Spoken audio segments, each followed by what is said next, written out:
Assalamualaikum warahmatullahi wabarakatuh. Perkenalkan, nama saya Yuli Triwijayani dengan NIM 501322314, membahas diskusi satu mata kuliah studi komparatif pendidikan dasar di berbagai negara. Pada pertemuan pertama ini dengan artikel membangun kualitas pendidikan di Indonesia dalam mewujudkan program sustainable, menyoroti pentingnya peran pendidikan dalam pembangunan berkelanjutan. Artikel ini menegaskan bahwa kualitas pendidikan yang merata dan berkesinambungan akan berdampak besar pada peningkatan kesejahteraan masyarakat dan daya saing bangsa di tingkat global. Untuk artikel kedua, sebuah kajian kemanusiaan di negara berkembang membahas peran vital infrastruktur dalam meningkatkan akses pendidikan, terutama bagi anak-anak di wilayah pedesaan. Infrastruktur yang memadai menjadi penopang utama agar siswa tidak hanya memiliki kesempatan bersekolah, tetapi juga memperoleh pengalaman belajar yang berkualitas. Untuk menjawab pertanyaan poin satu, menurut Anda, apakah masalah pendidikan dan hasil penelitian dalam artikel tersebut juga terjadi di daerah atau lingkungan sekolah Anda? Jika iya, adakah persamaan dan perbedaannya? Jika tidak, jelaskan alasannya. Persamaannya di sekolah saya SDN Ujung 13. Satu, kualitas infrastruktur pendidikan. Fasilitas ruang perpustakaan belum lengkap, laboratorium komputer terbatas, serta pemanfaatan teknologi pembelajaran belum optimal.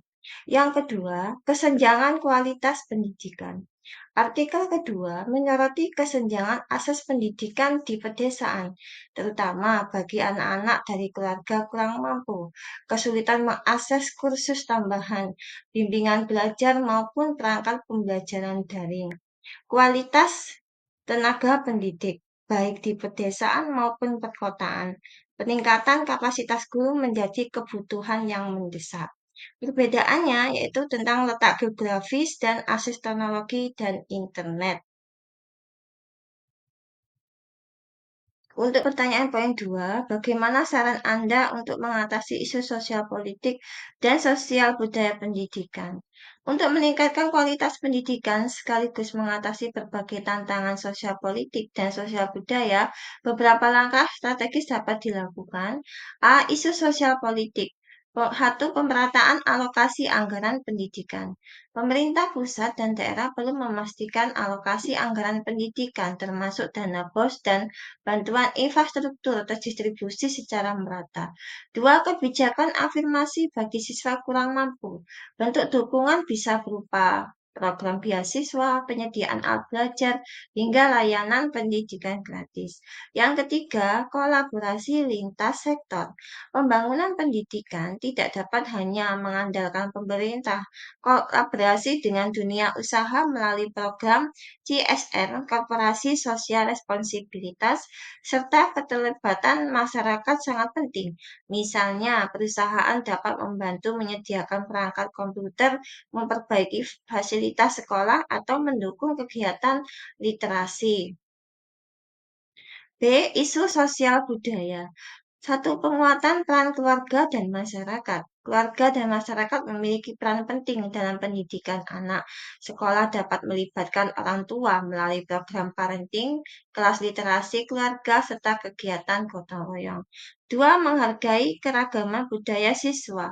Sekolah harus menjadi ruang inklusif yang menghargai perbedaan latar belakang budaya siswa. Dan tiga, integrasi kearifan lokal. Untuk pertanyaan poin 3, menurut pendapat Anda, bagaimana kaitan isi artikel dengan materi modul 1 dari BMP Studi Komparatif Pendidikan Dasar di berbagai negara? Kedua artikel memiliki hubungan yang sangat erat, yaitu satu, komparatif antar negara. Artikel pertama menegaskan urgensi pembangunan pendidikan berkelanjutan, sementara artikel kedua menyoroti kesenjangan akses di pedesaan. Keduanya relevan dengan teori komparatif yang menunjukkan bahwa negara berkembang menghadapi tantangan yang lebih kompleks dibanding negara maju. Yang kedua, pemerataan akses pendidikan. Artikel kedua menyoroti kesenjangan pendidikan di pedesaan. Modul 1 menjelaskan bahwa kesenjangan akses merupakan masalah umum di negara berkembang, sedangkan negara maju relatif sudah mengatasinya. Hal ini menegaskan perlunya kebijakan afirmatif di Indonesia. 3. Belajar dari praktek negara lain. Misalnya Finlandia berhasil menciptakan kesetaraan pendidikan tanpa diskriminasi wilayah. Jepang menekankan pendidikan karakter serta kualitas gurunya. Korea Selatan berinvestasi besar pada teknologi pendidikan. Praktek-praktek ini dapat menjadi acuan bagi Indonesia dalam merancang sistem pendidikan yang lebih adil, berkualitas, dan berkelanjutan. Yang keempat, relevansi praktis. Kedua artikel memberikan gambaran nyata bagaimana teori dalam modul 1 dapat diterapkan dalam konteks di Indonesia. Masalah-masalah yang dibahas tidak hanya teoritis tetapi juga yang dialami langsung di sekolah. Terima kasih. Demikian pembahasan diskusi 1. Assalamualaikum warahmatullahi wabarakatuh.